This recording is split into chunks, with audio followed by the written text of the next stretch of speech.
12ই December 2025 ইনকিলাব মঞ্চের মুখপাত্র আমাদের হাদি ভাইকে দুষ্কৃতিকারীরা গুলিবিদ্ধ করে। তার পরিপ্রেক্ষিতে 14 তারিখে পল্টন থানায় একটা মামলা দায়ের হয়, যে মামলাটা পরবর্তীতে হত্যা মামলায় রূপান্তরিত হয় এবং মামলাটি ডিবির নিকট তদন্তভার অর্পণ করা হয়। মহানগর গোয়েন্দা পুলিশ এই মামলার তদন্তভার পাওয়ার সঙ্গে সঙ্গে অত্যন্ত আন্তরিকতা এবং নিষ্ঠার সহিত সর্বোচ্চ পেশাদারিত্বের সহিত আমি বলবো যে মামলার রহস্য উদ্ঘাটন এবং আসামি গ্রেপ্তার সহ অন্যান্য কার্যক্রম পরিচালনা করে। এই ক্ষেত্রে আমাদের অন্যান্য আইন শৃঙ্খলা রক্ষাকারী যে বাহিনী বা সংস্থা আছে তারা সর্বাত্মক সহযোগিতা করে। আমরা এই ঘটনার রহস্য উদ্ঘাটন করতে সক্ষম হই, পাশাপাশি ঘটনার সহিত সংশ্লিষ্ট আসামি গ্রেপ্তার করতে পারি, আলামত জব্দ করা হয়।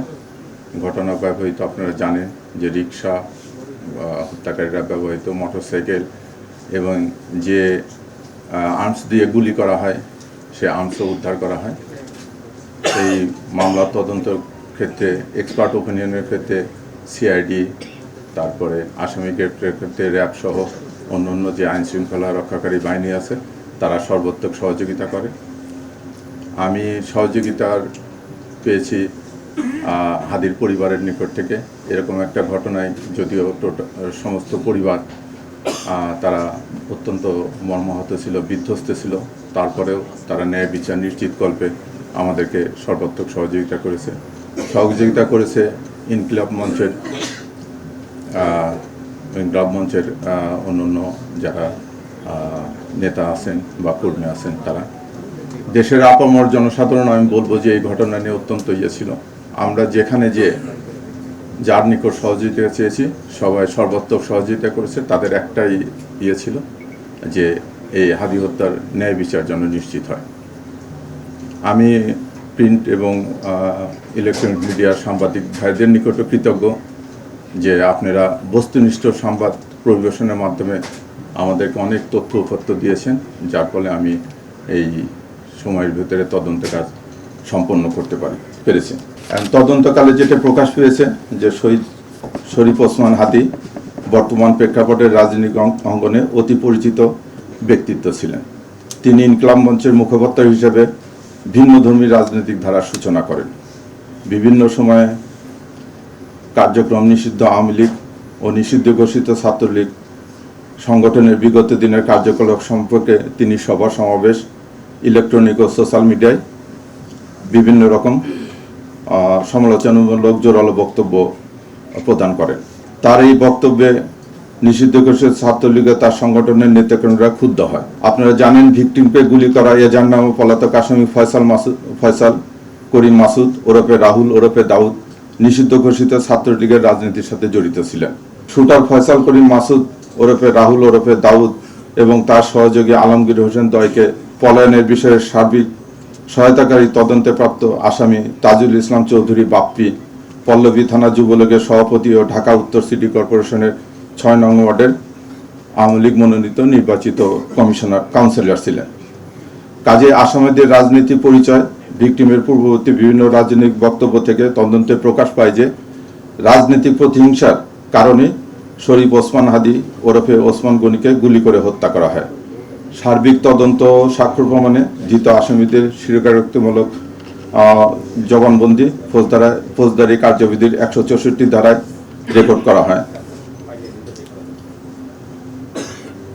বিভিন্ন স্থান থেকে প্রাপ্ত সিসিটিভি ফুটেজ পর্যালোচনা করা হয়। অস্ত্রগুলির ফরেন্সিক পরীক্ষার মতামত, মোবাইল ডিভাইস ও অন্যান্য ইলেকট্রনিক ডিভাইসের ফরেন্সিক পরীক্ষার রিপোর্ট অনুসারে আসামিদের সম্পৃক্ততা তদন্তগুলো প্রমাণিত হয়। এজাহার নামীয় পলাতক আসামি ফয়সাল করিম মাসুদ ওরফে রাহুল ওরফে দাউদ এবং তদন্তপ্রাপ্ত আলমগীর, তাজুল ইসলাম চৌধুরী বাপ্পি, ফিলিপস খান, মুফতি মাহমুদ সহ মোট 17 জনের বিরুদ্ধে পেনাল কোডের 120 বি, 302, 201, 109 এবং 34 ধারায় অপরাধ প্রাথমিকভাবে প্রমাণিত হয়ে উল্লেখিত আসামিদের বিরুদ্ধে বর্ণিত ধারায় অভিযোগপত্র আজকে দাখিল করা হয়েছে।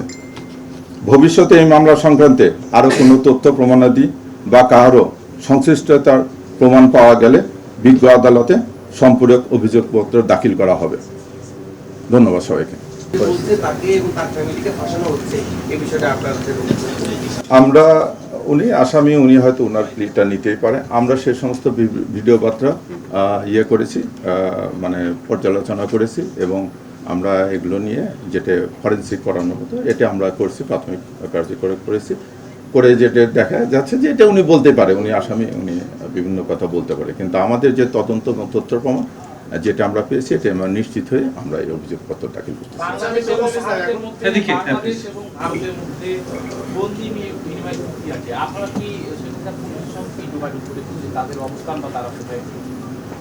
না, এগুলো এখন ইয়ের ব্যাপার। এটা ধরেন চার্জশিট হয়ে গেছে, এখন উনি অভিযোগ দাখিল হবে। আদালত তাকে অভিযুক্ত করার পর আপনারা জানেন যে চার্জ গঠন হবে। চার্জ গঠন হওয়ার পর এই প্রক্রিয়া যাওয়ার পর তারপরে আমরা নিশ্চিত হওয়ার পর তারপরে হয়তো এই করেসপন্ডেন্সগুলো করবে, এটা রাষ্ট্রীয় অন্য সংস্থা করবে।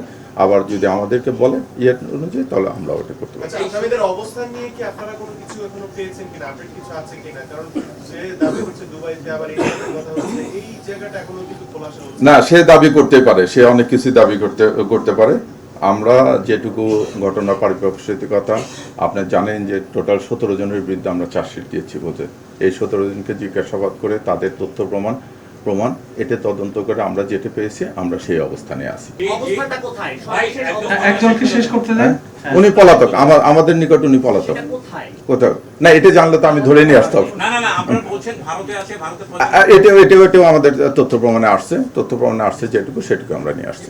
আমরা অ্যারেস্ট করেছি 12 জনকে।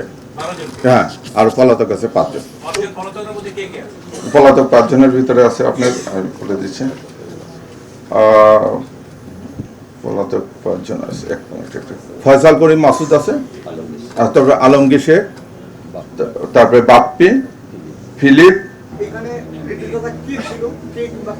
আমরা তো বলেছি যে একজন ওয়ার্ড কমিশনারের ছিল, এটা আমরা করে গিয়েছি। তার সংশ্লিষ্টতা আছে পাওয়া গেছে। তাজুল ইসলাম বাপ্পি।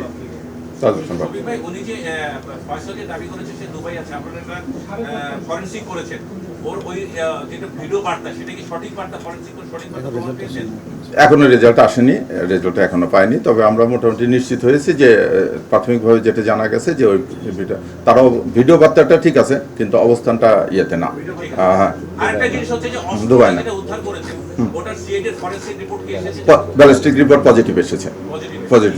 ওটা পজিটিভ এসেছে। যে সমস্ত ভিডিও ফুটেজ হয়েছে ওটা যে অরিজিনাল ছবি, এটাও পজিটিভ এসেছে। এই রিপোর্টগুলো আমরা হাতে পাওয়ার পরে আমরা চাচ্ছি।